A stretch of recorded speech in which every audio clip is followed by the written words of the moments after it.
안녕하십니까. 하나시아 보이는 라디오 뉴스 최유경입니다.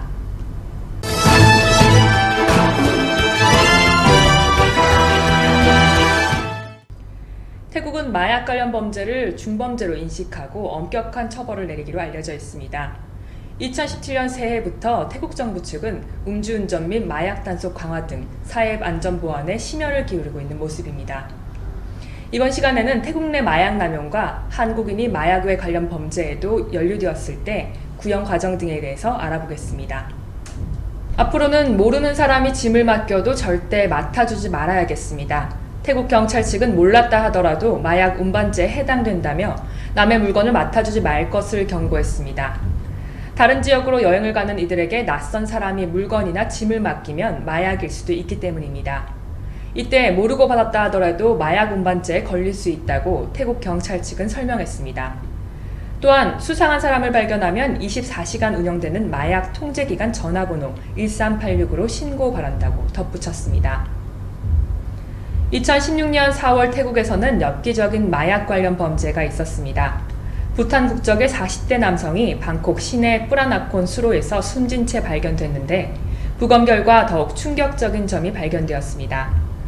남성의 몸 안에는 일명 아이스로 불리는 메스암페타민 마약이 무려 55개가 있었는데요.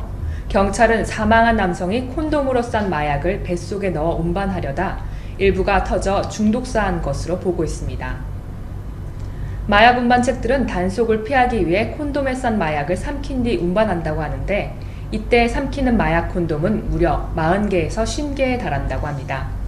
태국의 마약과의 전쟁 역사는 오래됐습니다. 1960년대부터 태국, 미얀마, 라오스, 국경 지역인 속칭 골든 트라이앵글에서 일명 야바라는 마약이 생산되기 시작했습니다. 골든 트라이앵글 지역은 2007년에 사망한 마약왕 쿤사의 조직이 장악하고 있던 곳입니다.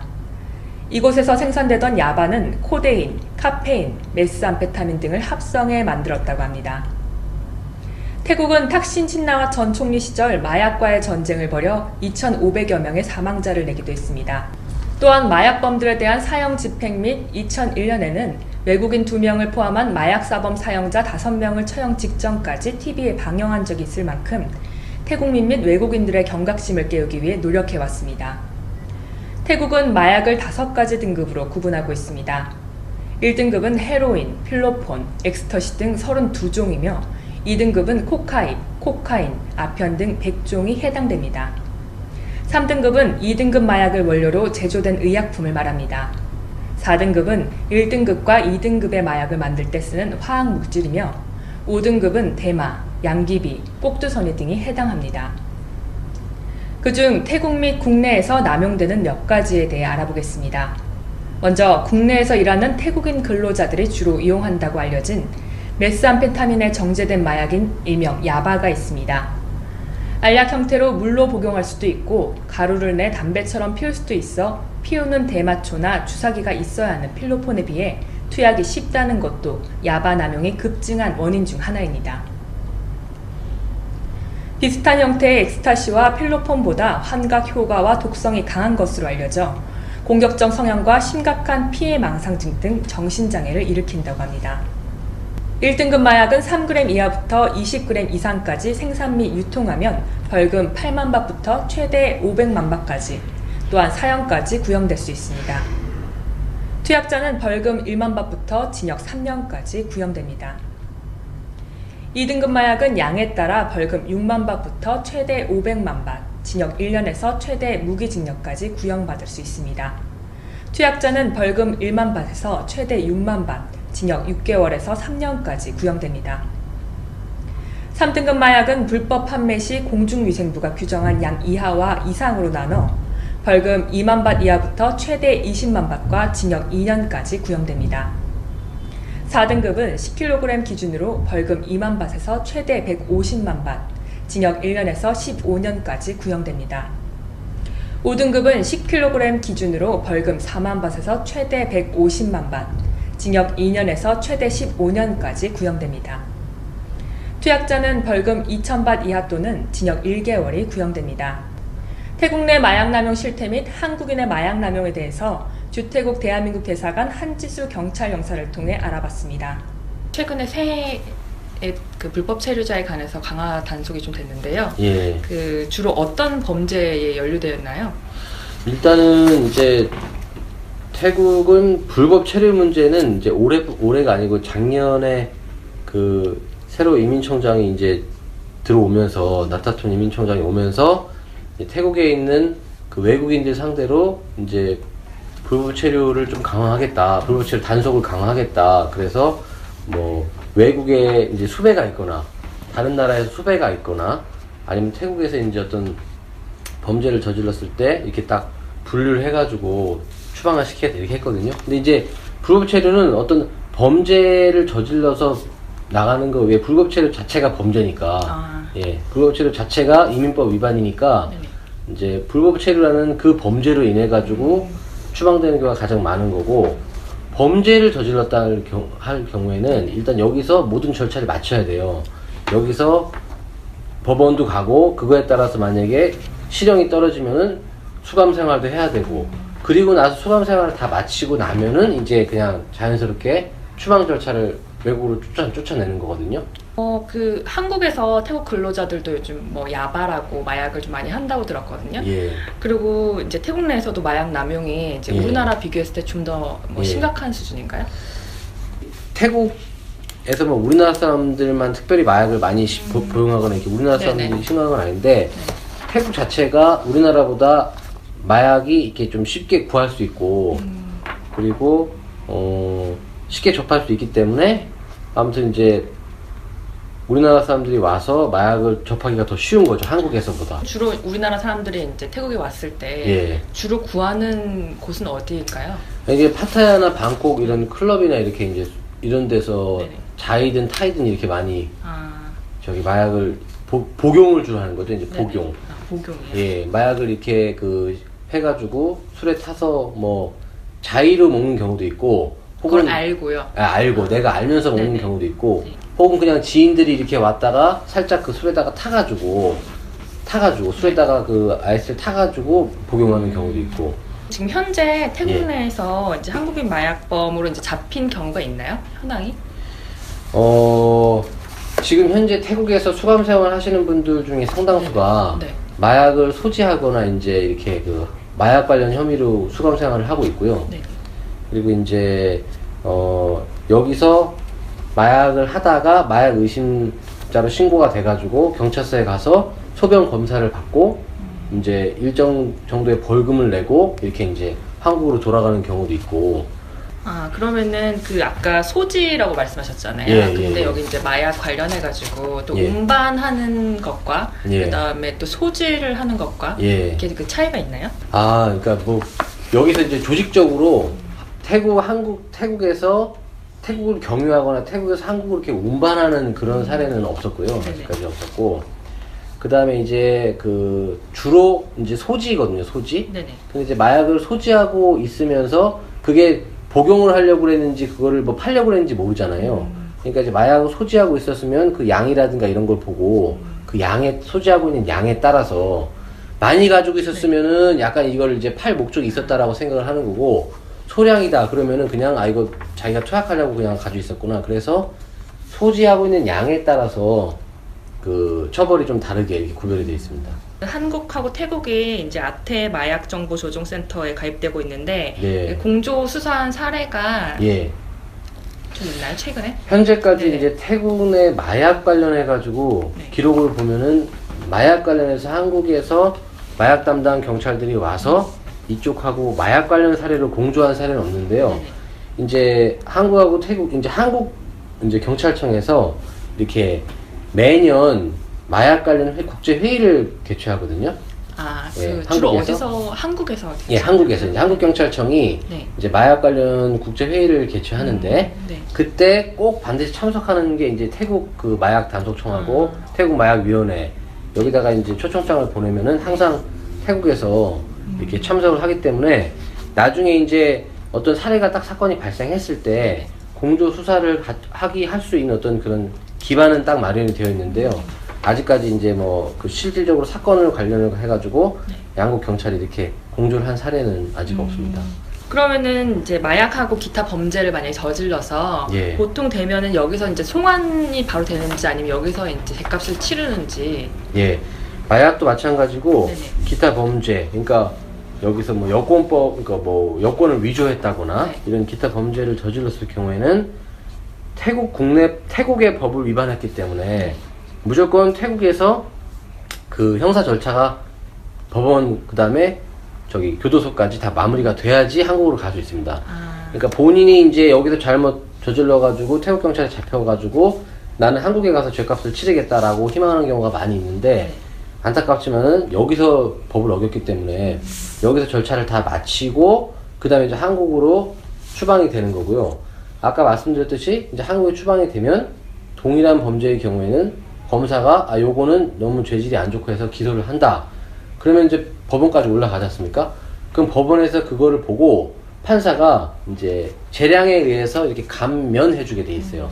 아예 넌 처벌 한번 받고 왔으니까 아예 이렇게 무죄 이렇게는 네. 못하고요.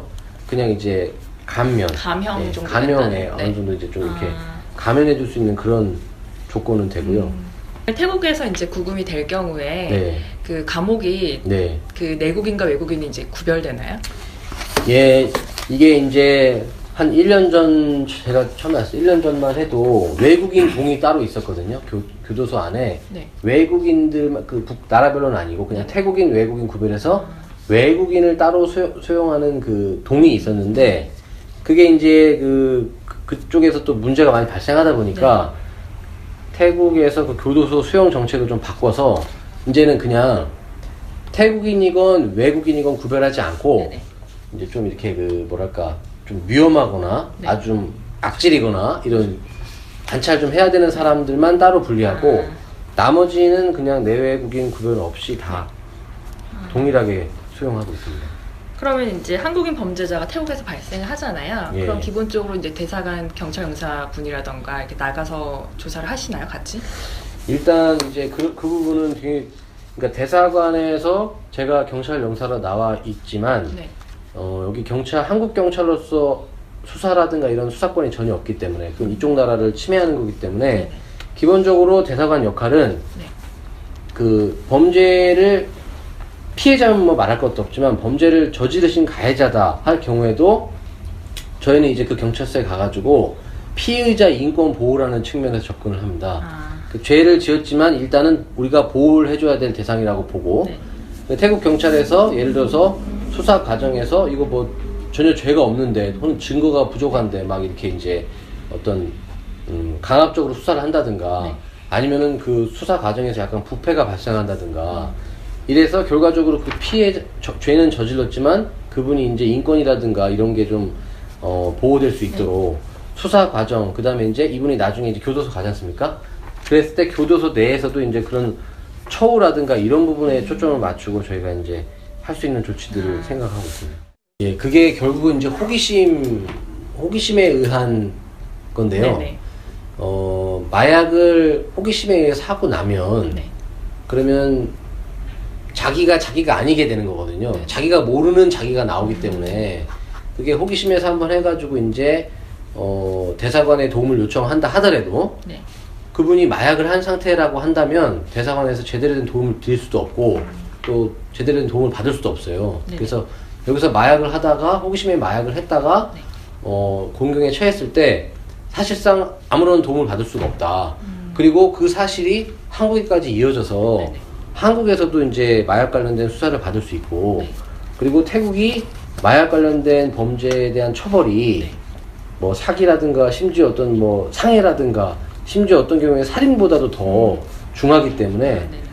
굉장히 마약은 호기심에서라도 절대 하면 안 된다라는 거를 한국 내 태국인들의 마약 범죄도 문제입니다. 최근 국내에서는 외국인들의 마약 남용이 늘고 있는데요. 그중 다수를 차지하는 외국인이 태국인입니다. 야바는 태국 근로자들이 스트레스 해소용으로 주로 이용한다고 알려져 있는데 심각한 점은 태국 근로자들에 그치지 않고 한국인들에게 판매한다는 점입니다. 단속의 눈을 피하기 위해 우편을 통해 받는다고 알려진 야바의 태국 현지 가격은 우리나라 돈으로 3,000원에서 4,000원 정도로 우리나라로 들어와도 필로폰 등에 비해 가격이 5분의 1 수준이라고 합니다.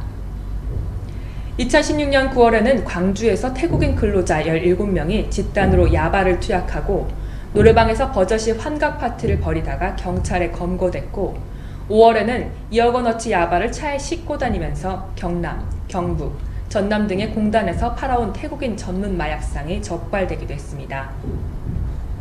태국은 마약 단속 기관인 태국 마약통제위원회인 ONCB를 두고 마약 단속 경찰 및 군과 협력해서 마약 밀매 조직 소탕에 전력을 다하고 있습니다. 우리나라와 태국은 2012년 창설된 아시아태평양 마약정보조정센터 회원국으로 마약 범죄에 관한 공조체제가 구축되어 있습니다. 또한 한국에서 경찰청 주최로 열리는 마약 관련 회의에 태국은 매년 참석하고 있다고 합니다. 보통 해외에 체류하고 있는 범죄 피의자를 국제형사사법공조 또는 범죄 인도 등 정식적인 공조 절차를 통해 체포, 송환하기 위해서는 절차가 매우 복잡하고 장기간이 소요되기도 하는 것에 비해 공조수사가 이루어진다면 이 기간은 매우 빨라질 것입니다. 이러한 적극적인 공조수사는 태국 등 동남아에 도피 중인 다수의 마약사범에게는 더 이상 숨을 곳이 없다라는 인식을 심어주고 동남아를 기반으로 하는 국제범죄 조직의 통제력을 강화하고 있습니다. 태국의 마하 왓즈랄 렁콩 국왕은 새해 신년 대국민 메시지를 통해 고 푸미폰 아둔야데 국왕 서거에 대한 슬픔을 극복하고 전국 안정을 도모했습니다. 이런 정세와 맞물려 태국은 치안 및 보안이 더욱 강화될 예정입니다.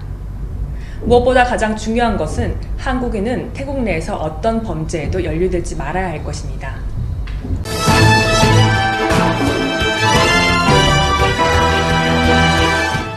세계 10대 다이빙 포인트로 불리는 태국 남부 시밀란 국립공원 바닷속 산호에 한글로 낙서가 되어 있었다고 현지 언론이 전했습니다. 현지 언론은 팡응아주 시밀란군도 해저 20m 내산호에 한글로 박영숙이란 글자가 새겨져 있는 것을 싱스쿠버 회사의 한 잠수부가 지난 12월 24일에 발견하고 찍은 사진으로 보도했습니다. 새긴 지 얼마 되지 않았을 것이라고 예측된다고 덧붙이며 다른 잠수부들에게 영향을 줄 수 있다며 우려했습니다. 이에 더욱 엄격한 관리를 요청하기도 했습니다. 푸켓에 거주하며 시밀란 국립공원 및 등지에서 다이빙 관련업에 종사하는 이훈재 강사와 전화 인터뷰를 통해 이번 사태에 관해 전반적인 상황을 들어봤습니다. 인터뷰에 따르면 시밀란 국립공원은 평소에도 에코다이빙을 표방하고 환경보호를 위한 자연재해가 따로 있을 정도로 엄격한 관리를 한다고 합니다. 바닷속 생물은 그 어떤 것도 가지고 나오지 말아야 한다고 하는데요. 이번 사건으로 인해서 한국인들에게만 규제가 강화된 것은 아니지만 앞으로 탐침봉 등 바닷속 산호를 훼손할 만한 것들에 대한 단속은 강화될 것으로 예측했습니다. 이때 생업과 관련된 잠수부들과 다이버들은 철저히 구분된다고도 덧붙였습니다. 다음은 시밀란 국립공원 사건으로 인해 근방 푸켓 지역은 영향이 없는지 전동열 푸켓 한인의 사무국장과의 전화 인터뷰를 통해 들어봤습니다. 푸켓은 기본적으로 관광객을 제외한 교민 대부분이 관광업에 종사하면서 건전한 관광문화 조성에 앞장서고 있다고 합니다. 다행히 이번 사건으로 인한 반한 감정이 조성되지는 않았다고 전하며 한 사람의 어글리 코리안이 나라 전체 이미지에도 영향을 줄 수 있다고 덧붙였습니다. 시밀란 국립공원은 안다만해의 보석으로 불리는 곳으로 거대한 암석들과 흰색 모래해변으로 유명합니다. 빼놓을 수 없는 것이 바닷속 산호입니다. 세계에서 가장 멋진 산호라 평가받고 있는데요. 전체 수온이 28도씨 이상이고 수질이 매우 깨끗하기 때문에 산호가 성장하기 최적의 환경을 갖고 있습니다. 현재까지 이 지역에서 단단한 산호만 200종 이상이 발견되었고 태국 해안에서 암초 어류가 가장 풍부하게 서식하는 곳이기도 합니다. 거대한 암석은 해수면 아래 35m까지도 흩어져 있습니다. 이런 바닷속 협곡과 동굴, 통로는 스쿠버 다이버들에게 세계에서 가장 흥미로운 경험을 제공하기도 합니다. 시밀란 국립공원은 1982년 국립공원으로 지정됐으며 우기인 5월부터 10월까지 출입국을 통제되고 하루 방문객 수와 거주 일수까지 제한되는 등 자연 생태계 보전 관리 감독에 매우 엄격한 지역입니다. 관광객의 관광지 훼손은 어제 오늘 일은 아닙니다.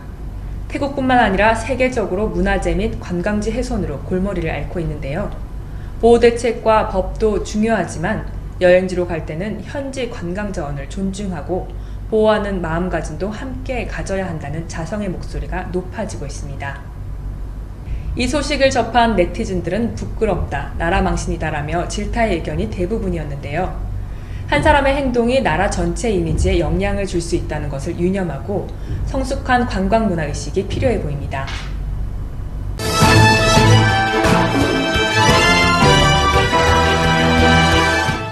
지난 뉴스에서 새해 연휴를 맞아 태국 경찰본부가 검문소를 설치하고 음주 단속을 강화한다는 소식 전해드렸었는데요. 이러한 노력에도 불구하고 이번 새해 연휴의 사망자 수는 오히려 늘었다고 합니다. 지난해 12월 30일 재해예방국은 새해 연휴 7일 동안 첫날의 사망자가 42명 발생했다고 밝혔습니다. 전에 첫날의 사망자 수가 39명이었던 것에 비해 3명 증가했으며 주요 사고 원인은 음주운전이라고 밝혔습니다. 현재까지 교통사고는 총 524건이고 부상자는 565명이라고 밝히며 사고가 가장 많이 발생한 지역은 치앙마이주이며 사망자 수가 제일 많은 지역은 빠툰타니주, 부상자 수가 제일 많은 지역은 우돈타니주와 피산 눌록주라고 덧붙였습니다. 얼마 전 방콕 한복판에서는 대낮에 트럭이 광란의 질주를 벌이는 사고가 일어나기도 했습니다. 현지 언론에 따르면 지난 2016년 12월 21일 낮 12시 15분쯤 방콕 중심가인 페차부리 로드와 북통로, 에까마이 로드 등에서 흰색 대형 트럭이 30여 분간 광란의 질주를 하며 차량 30대, 오토바이 6대와 충돌했습니다.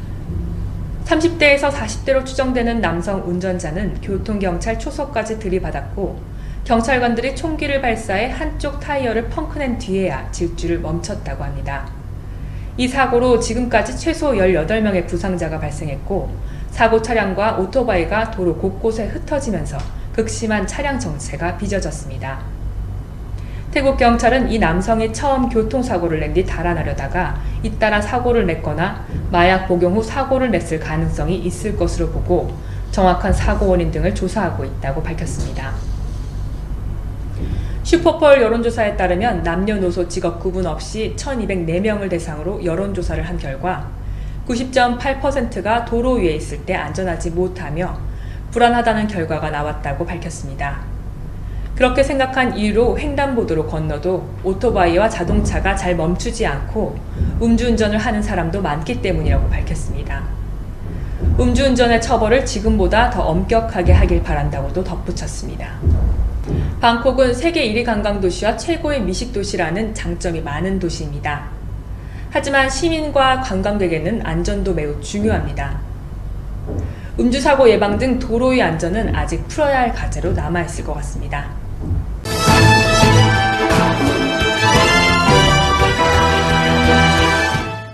타이 항공의 저비형 항공사인 타이 스마일 항공이 돈무안공항에서 수완나품 국제공항으로 옮겨 영업합니다. 워런에띠 타이 스마일 항공 이사장은 오는 1월 16일부터 돈무안공항에서 수완나품 국제공항으로 옮겨 영업할 예정이라고 합니다. 이에 따라 현재 비행 중인 치앙마이행은 하루 9편, 푸켓행은 하루 7편, 콩켄행은 하루 8편으로 늘어날 것이라고 밝혔습니다. 이외에 국제 노선도 추가될 예정이라고 덧붙였습니다. 1월 27일부터는 수완나품 국제공항에서 중국 정저우 신정국제공항까지 신규 취항하며 1월 16일부터는 수완나품 국제공항에서 베트남 다낭 국제공항까지, 3월 1일부터는 수완나품 국제공항에서 말레이시아 코타키나발루까지 비행편이 재취항할 예정입니다. 타이 스마일 항공은 2012년 7월 7일 운항을 개시해 에어버스 320-200을 20대 보유하고 운행하고 있습니다.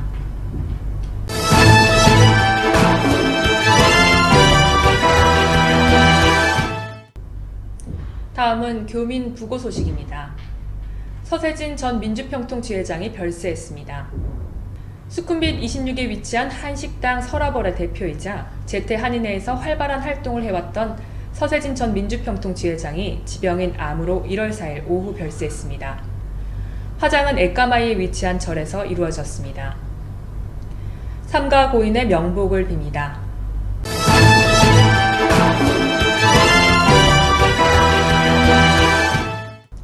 오늘 준비한 소식은 여기까지입니다. 시청해주신 여러분 고맙습니다.